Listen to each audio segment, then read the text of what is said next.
မင်္ဂလာပါ Mind Power Control Channel ကနေကြိုဆိုပါနေမိတ်ဆွေကျူးစားကိုင်းအရာရာအစဉ်ပြေသွားမယ်လို့မထင်ပါနဲ့တခါတလေဘလောက်ပဲကျူးစားအရာရာကကိုယ့်ဘက်မပါလာသလိုမျိုးခံစားရတတ်ပါတယ်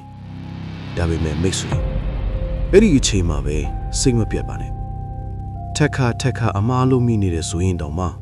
ကိုဘယ်တော့မှမစွန့်ပစ်လိုက်ပါနဲ့ငါဘာမားနေတာလဲဒီမေးခွန်းကိုကိုပြန်မေးပါအမားတွေကနေသင်ခန်းစာယူပါအတိတ်မှာနစ်မနေပါနဲ့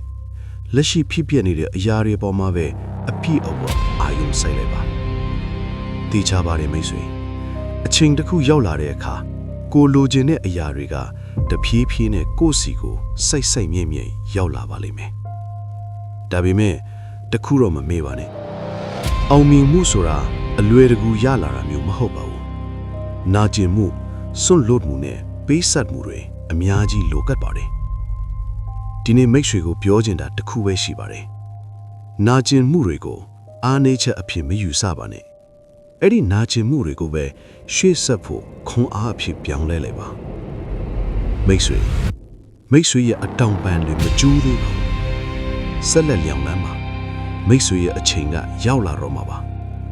ဒီနေ့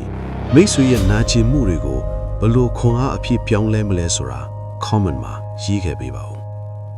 မိတ်ဆွေရဲ့စကားတစ်ခုံးကတခြားတစ်ယောက်အတွက်ကြီးမားတဲ့ကယ်တင်ရှင်ဖြစ်သွားနိုင်ပါတယ်ဒီလိုအမှန်တရားတွေနဲ့ခွန်အားဖြစ်စေမယ့်အကြောင်းအရာတွေကိုအမြဲနားဆင်ဖို့ Mind Power Control Channel ကို subscribe လုပ်ထားလိုက်ပါဦးဗျာ